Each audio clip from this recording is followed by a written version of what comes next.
Hey everybody, and welcome back to another edition of the Fishing Teacher here. Much appreciated you guys making some time to watch the video.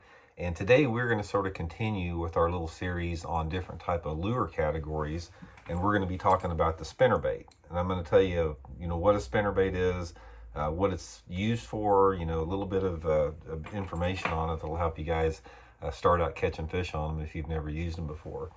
So first of all, guys, a spinnerbait, this is one of the oldest lure categories out there. There were spinnerbaits to some extent, different type of, obviously they look different. Back in the 1930s, they started using them. So spinnerbaits have been around a long time. And it's only been like the past really 20 years, they've started modifying them to where there's a lot of different variations in it as far as, the type of blades. This is called a blade, spinnerbait blade here. The type of skirts, the colors, and the, what they're made out of, the head design, all that type of stuff. There's been a lot of improvements on spinnerbaits over the past 20 years.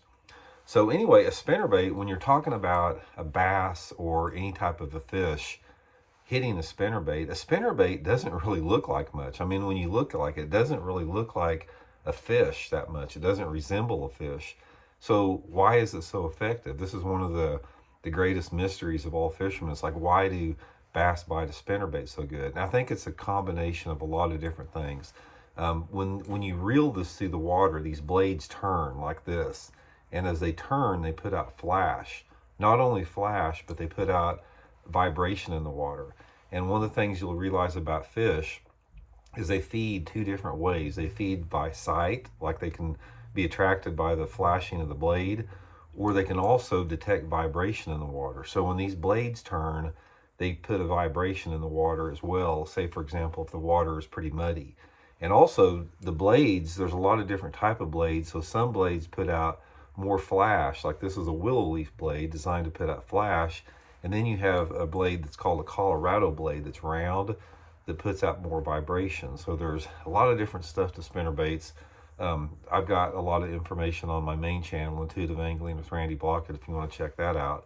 But that's the main part of the blade. And then you have the skirt, which is usually rubber or silicone. It comes in a lot of different colors. And the color that you use on a spinnerbait, or how you choose a color on a spinnerbait, has a lot to do with how clear or how dirty the water is. If you're fishing water, say that's muddy, that's like less than 12 inches of visibility, you want a spinnerbait that's got a brighter color skirt. If you're fishing, clear water, you want more of a subtle, like see how this tail is a little bit translucent. So the water clarity will determine, the color of skirt you use. So a spinnerbait also, guys, if you're starting out, a lot of people when they start out, they fish farm ponds a lot. There's probably no better lure on a farm pond than a spinnerbait. Spinnerbaits are really good to fish around ponds. Not as good in lakes. They can be good in lakes, but the fish have to be in the right mood for them to bite a spinnerbait in the lake, but they're really good in ponds. Now, how you fish a spinnerbait, it's sort of, it's pretty user-friendly.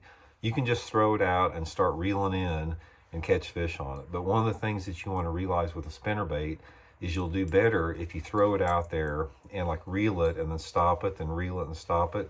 Because what happens is that spinnerbait, instead of just going straight through the water, it sort of goes like this a little bit, and that can trigger the fish.